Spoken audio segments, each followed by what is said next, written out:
चलिए, सभी को मेरा प्रणाम।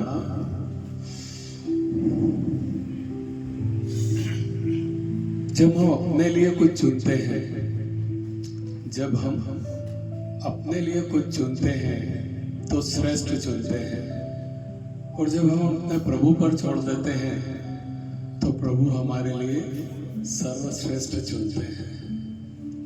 एक अच्छी कहानी, एक छोटी सी कहानी, एक गरीब परिवार की, जहाँ पर एक पिता और पुत्र रहते थे। काफी गरीब रहते थे।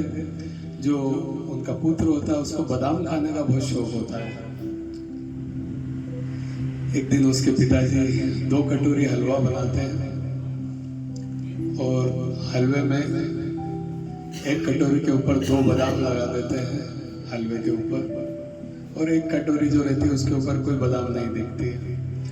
दोनों कटोरी अपने बालक के सामने रखते हैं और बोलते हैं, बेटा कौन सी लेना चाहते हो ले लो। ठीक है, बालक देखता है इसके ऊपर 2 बादाम सजी हुई है, वो तुरंत उस प्लेट को उठा लेता है जिसके ऊपर 2 बादाम सजी हुई रहती है। ठीक है, खाना चालू करते हैं बाप बेटे दोनों अपनी अपनी कटोरी।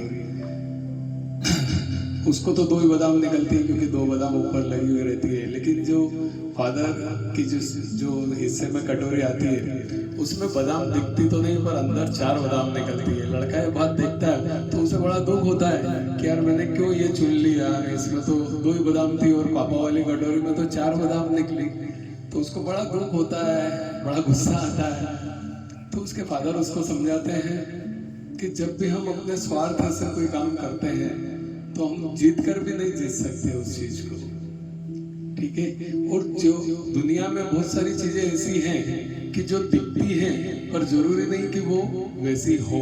तो केवल दिखावे में मत जाओ। जैसे आपने 2 बादाम ऊपर देख ली और समझ लिया कि उसमें बादाम हो ही नहीं सकती, तो दिखावे में मत जाओ। जो दिखता है जरूरी नहीं कि वो वैसा ही हो। ठीक है, अगले दिन वापस से उसके फादर 2 कटोरी हलवा बनाते हैं। अब प्रयोग दूसरे दिन का। अब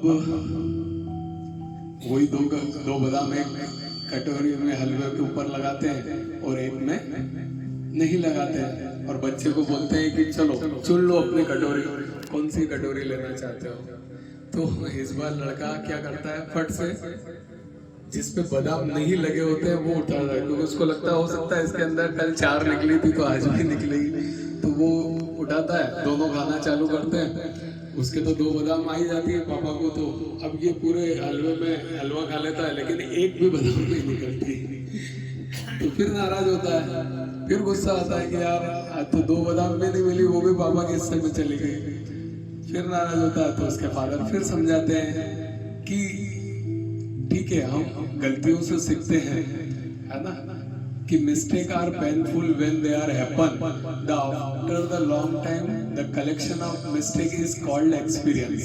ठीक है, गलती से हमारा अनुभव बनता है, पर जरूरी नहीं कि जिंदगी रोज नए रंग दिखाती है, नए खेल दिखाती है। जरूरी नहीं कि कल वाला ही रिपीट हो, रोज नया भी हो सकता है।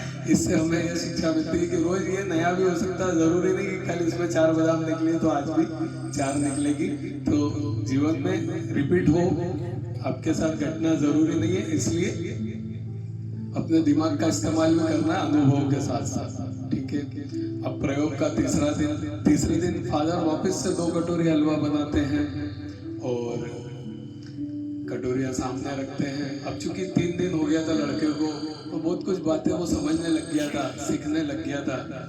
तो तीसरे दिन वो बोलता है कि पापा आप घर में सबसे बड़े हैं, इस घर के मुखिया हैं, सारा घर का पालन पोषण आप करते हैं, आप सबसे बड़े भी हैं, तो आप उठाइए जो कटोरी आपको उठाना है, और जो बचेगी वो कटोरी मैं ले लूँगा।